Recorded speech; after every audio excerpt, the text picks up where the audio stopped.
आइए हम सब मिलकर कार्तिक मास की कथा के महत्व का श्रवण करते हैं।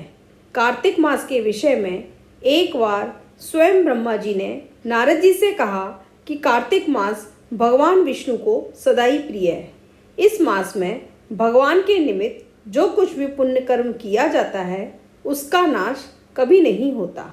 मनुष्य योनि बहुत दुर्लभ होती है, इसलिए मनुष्य योनि पाकर के मनुष्य को इस देह से कार्तिक मास में शुभ कर्म करना चाहिए, जिस कारण बहुत पुण्य की प्राप्ति होती है। इस महीने में समस्त देवता मनुष्य के समीप आ जाते हैं, इसलिए इस माह में किए हुए स्नान, दान, भोजन, व्रत, स्वर्ण, चांदी, भूमि एवं वस्त्र आदि किसी का भी दान यदि किया जाता है तो देवता विधि पूर्वक उसको ग्रहण करते हैं। मनुष्य भगवान के उद्देश्य से जो कुछ भी कार्तिक मास में दान देता है उसे वह अक्षय के रूप में प्राप्त होता है। अन्नदान का विशेष महत्व इस मास में बताया गया है, क्योंकि इससे पापों का सर्वथा नाश होता है। दान करने में असमर्थ मनुष्य यदि प्रतिदिन प्रसन्नता पूर्वक भगवान के नामों का स्मरण करे और इस मास में गंगा स्नान करके कार्तिक मास की कथा का श्रवण करे, तब भी उसको अनंत पुण्य की प्राप्ति होती है। इस मास में भगवान की प्रसन्नता के लिए शिव और विष्णु के मंदिर में जाकर के भजन कीर्तन करना चाहिए। स्वयं दीप दान करे तथा दूसरे के जलते हुए दीपक की रक्षा करे।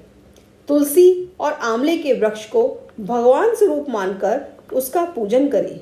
इससे भगवान के सानिध्य और मोक्ष पद की प्राप्ति होती है। कार्तिक मास में भूमि पर सोने वाले के पाप युगों युगों के लिए नष्ट हो जाते हैं। ऐसा बताया गया है कि अरुणोदय काल में जो मनुष्य जागरण करके गंगा में अथवा किसी भी जलाशय में गंगा की भावना करके स्नान करता है, उस मनुष्य के करोड़ों जन्मों के पापों का नष्ट हो जाता है। इस प्रकार संपूर्ण कार्तिक मास में भगवान का कीर्तन करना चाहिए, कार्तिक मास की कथा का श्रवण करना चाहिए, गीता का पाठ करना चाहिए। इन सभी से जो पुण्य की प्राप्ति होती है वह 7 समुद्र तक की पृथ्वी को दान करके जो फल प्राप्त होता है उसके तुल्य होता है।